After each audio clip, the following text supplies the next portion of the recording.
नमस्कार, आप देख रहे हैं आर्या न्यूज। मैं हूं आपके साथ पल्लवी सिंह। रुक करेंगे राजस्थान की बड़ी खबरों की ओर।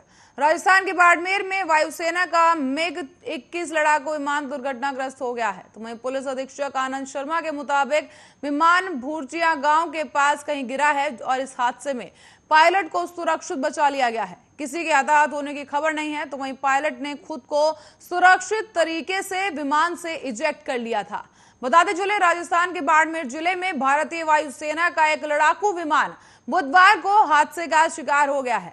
जानकारी के अनुसार दुर्घटनाग्रस्त हुए मिग 21 वायुसेना के लड़ाकू विमान का पायलट सुरक्षित बचा लिया गया। तो वहीं इस हादसे में प्रशिक्षण के दौरान उड़ान थी, जिस दौरान यह हादसा हुआ। और अब लड़ाकू विमान के हादसाग्रस्त होने से जुड़ी कुछ तस्वीरें भी सामने आ गई हैं और इन तस्वीरों में विमान के मलबे को जलते हुए धुआं उठते हुए देखा जा सकता है। एक तस्वीर में विमान का पायलट जमीन पर लेटा हुआ दिखाई दिया। तो वहीं बता दें कि पायलट के ही पास कुछ और लोग भी खड़े हुए दिख रहे हैं। एक तस्वीर ऐसी भी सामने आई जिसमें जलते हुए विमान के पास दो झोपड़ी नुमा घर बने हुए दिख रहे हैं। साथ ही बता दें, फिलहाल इस हादसे में किसी के भी हताहत होने की कोई खबर नहीं आई है।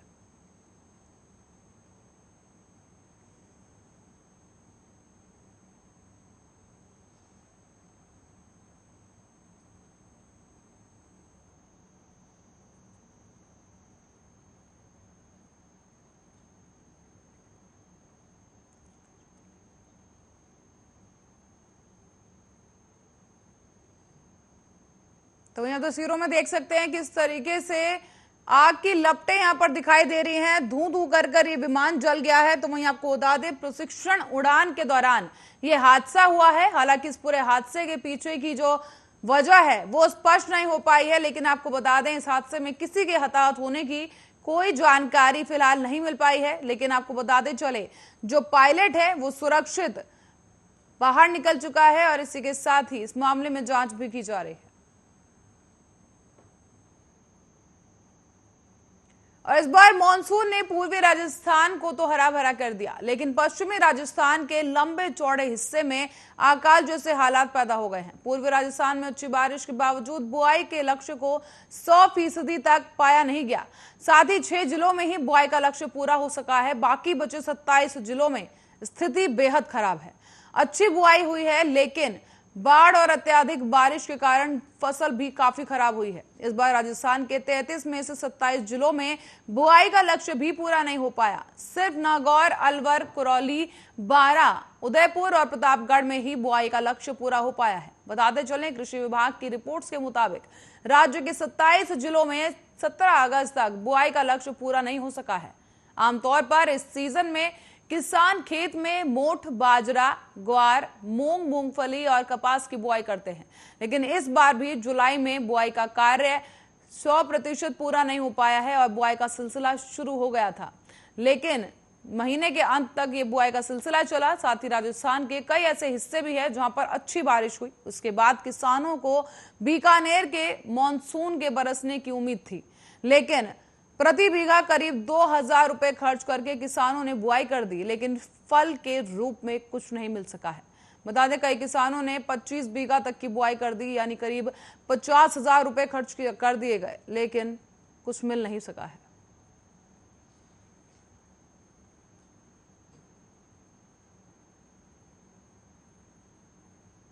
तो वहीं राजस्थान कैडर के 1988 बैच के वरिष्ठ आईपीएस अफसर पंकज कुमार सिंह को सीमा सुरक्षा बल बीएसएफ का महानिदेशक डीजी नियुक्त कर दिया गया है। सिंह फिलहाल बीएसएफ के स्पेशल डीजी है और साथ ही कैबिनेट कमेटी ने उनकी नियुक्ति को मंजूरी दे दी है। उनकी नियुक्ति 31 अगस्त को होगी और 31 दिसंबर 2022 तक पंकज कुमार सिंह बीएसएफ के डीजी के पद पर तैनात रहेंगे। यह भी संयोग है कि पंकज कुमार सिंह के पिता प्रकाश सिंह भी बीएसएफ के ही डीजी रहे थे। साथ ही आपको बता दें, पिता के बेटे को भी इसी फोर्स की कमान संभालने का अब मौका मिलेगा।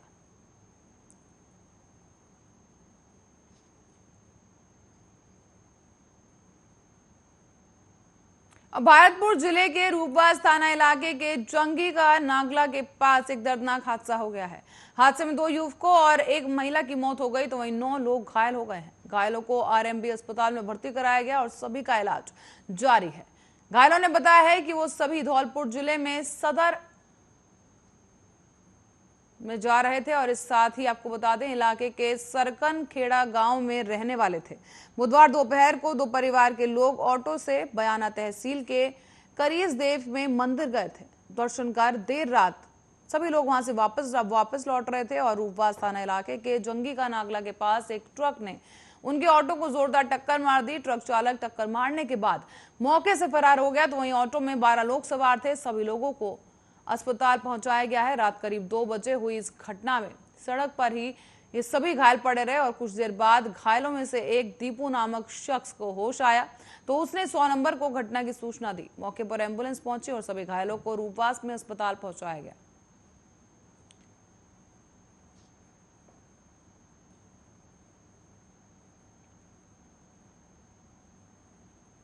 और इसी बीच जयपुर में पंचायत समिति सदस्य के लिए होने वाले मतदान से एक दिन पहले राजस्थान हाईकोर्ट ने रोक लगा दी है। हालांकि चुनाव प्रक्रिया सिर्फ 2 पंचायत समितियों जालसू और विराटनगर के एक एक वार्ड की रोकी गई है। ऐसे में आज इन वार्डों में पंचायत समिति सदस्य के चयन के लिए वोटिंग नहीं होगी। बता दें उप जिला निर्वाचन अधिकारी जयपुर गिरीश पराशर ने बताया है कि विराटनगर पंचायत समिति के वार्ड संख्या 12 और जालसू पंचायत समिति के वार्ड संख्या 9 में यह मतदान रोका गया है। वार्ड नंबर 9 के उम्मीदवार कमलेश मीणा और वार्ड नंबर 12 की उम्मीदवार बीला देवी का नामांकन पत्र चुनाव आयोग ने खारिज कर दिया था। दोनों ही उम्मीदवारों ने आयोग के इस फैसले को राजस्थान हाईकोर्ट की सिंगल बेंच में चुनौती भी दी थी। यहां से आयोग ने दोनों को चुनाव में शामिल करने के आदेश जारी किए थे। साथ ही सिंगल बेंच ने इस फैसले को आज डबल बेंच ने स्थगित कर दिया है और बेंच के इस आदेश के बाद राज्य निर्वाचन आयोग ने दोनों वार्डों में चुनाव प्रक्रिया को निरस्त करने का फैसला लिया है।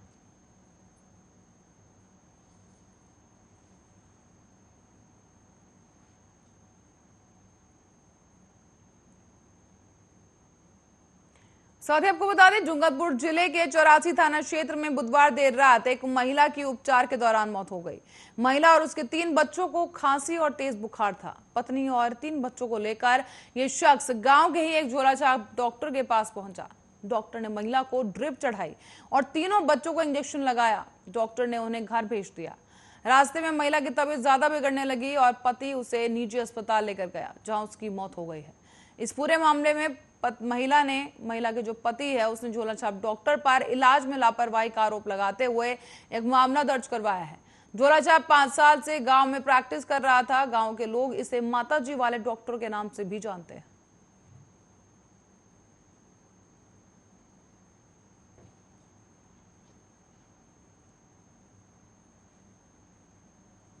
तो वहीं एक खबर की ओर रुख करेंगे जहां पर आरोपी की मौत के बाद गुरुवार सुबह परिजन एसडीएम ऑफिस के बाहर धरने पर बैठ गए। राजस्थान के सोजत शहर का यह पूरा मामला है जो सामने आया है, जहां पर चोरी के आरोप में सोजत थाने में बंद आरोपी की गुरुवार को अचानक से तबीयत बिगड़ गई। उसे स्थानीय अस्पताल लाया गया। यहां इलाज के दौरान उसकी मौत हो गई है। बेटे का आरोप है कि उसके पिता को पुलिस के साथ मिलकर झूठे आरोप में फंसाया गया। बेटे ने एक स्क्रैप व्यवसायी और उसके साथियों पर आरोप भी लगाया है कि उसके पिता के साथ मारपीट की गई, जिसके बाद उनकी तबीयत बिगड़ी और उनकी मौत हो गई है। बताते चले परिजन आरोपियों की गिरफ्तारी को लेकर अब मांग उठा रहे हैं और इसी को लेकर धरने पर बैठ गए हैं। परिजन की रिपोर्ट पर पुलिस ने हत्या का मामला दर्ज कर लिया है और वहीं पुलिस का दावा है कि देर रात उसे घबराहट होने लगी और इस पर तुरंत ही उसे हॉस्पिटल ले जाया गया। यहाँ इलाज शुरू कर दिया गया, लेकिन कुछ ही देर बाद इस युवक की मौत हो गई है।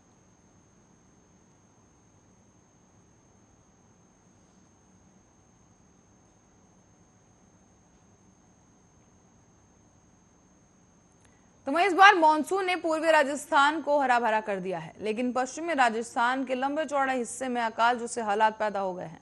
पूर्वी राजस्थान में अच्छी बारिश के बावजूद बुआई का लक्ष्य 100% तक नहीं हो पाया है। बताते चलें सिर्फ 6 जिलों में ही बुआई का लक्ष्य पूरा किया गया।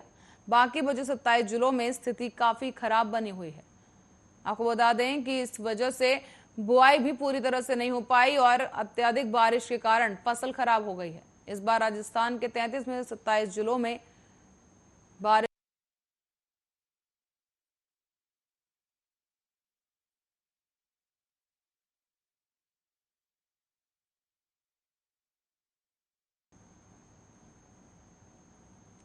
और इसी के साथ अब रुक करेंगे राजस्थान की एक और बड़ी खबर की ओर, जहां आपको बता दें कि ताजा हालातों के चलते राजस्थान में इस बार बारिश की वजह से काफी तबाही देखने को मिली। जहां कुछ हिस्से ऐसे हैं जहां पर बारिश की वजह से लोग परेशान हैं, लेकिन कुछ जगह ऐसी हैं जो सूखा पड़ा है वहां पर। लेकिन इसी बीच अब आपको बता दें कि इस खबर की ओर हम रुक करेंगे, जहां पर स्वास्थ्य मंत्री ने चिकित्सा कर्मचारियों को बधाई दी है। बता दें, देश भर में वैक्सीनेशन का कार्य तेजी के साथ चल रहा है, जहां पर कोरोना का टीकाकरण किया जा रहा है।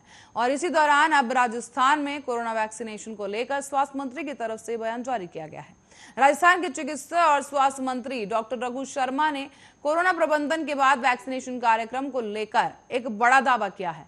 उन्होंने ये भी बताया कि गुरुवार दोपहर 1 करोड़ से अधिक दूसरी डोज लगाकर प्रदेश की 20% लक्षित जनसंख्या को वैक्सीनेट किया जा चुका है। राजस्थान में 4,67,67,359 लोगों को कोरोना वैक्सीन की कुल डोज लगाई जा चुकी है और इनमें से 3,12,58,116 लोगों को प्रथम डोज लगाई गई और 1,09,243 लोगों को कोरोना वैक्सीन की दोनों डोज लगाई जा चुकी है।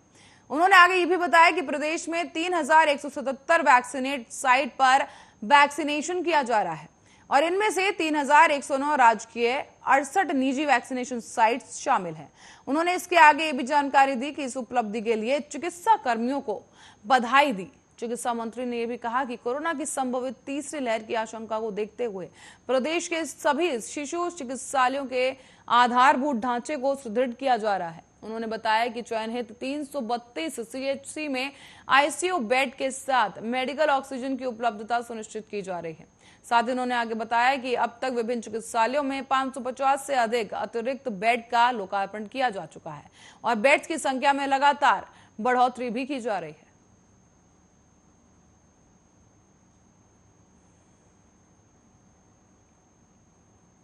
और इसी बीच केंद्र सरकार ने जेल में कैदियों का जीवन स्तर सुधारने के लिए और उनका आचरण सुधारने के लिए कई योजनाएं तैयार की, जिसके तहत अब जेलों में वार्डों में कैमरे भी लगाए गए और इन कैमरों के जरिए कैदियों के व्यवहार की मॉनिटरिंग की जाती थी।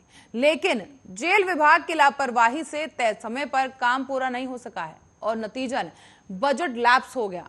अब जेल विभाग की नींद टूटी है और वो फिर से बजट की मांग कर रहे हैं। बता दें कि कोई जानते बूझते तो कोई अनजाने में अपराध कर जेल की सलाखों के पीछे पहुंच गया। जेल में बंद इन कैदियों का आचरण अच्छा हो और वो सजा काटने के बाद समाज में बेहतर जीवन जी सके, इसी के लिए केंद्र और राज्य सरकार कई योजनाएं चला रही है। ऐसे में केंद्र सरकार ने 2 साल पहले जेलों में कैदियों के व्यवहार का अध्ययन करने के लिए बॉडी वॉर्न कैमरे लगाने के लिए 80 लाख रुपए का बजट जारी किया था। बॉडी वॉर्न कैमरों के लिए राजस्थान सहित 5 राज्यों में पायलट प्रोजेक्ट भी शुरू किया गया था और इसी के लिए अब केंद्रीय गृह मंत्रालय ने राज्य सरकार को 80 लाख रुपए का बजट स्वीकृत किया था। ऐसे में जेल विभाग पिछले वित्तीय वर्ष में इस बजट को तय समय पर खर्च नहीं कर पाया है, लिहाजा बजट लैप्स हो गया है और अब नए वित्तीय वर्ष में दोबारा एक बार बजट आवंटन किए जाने की मांग की जा रही है।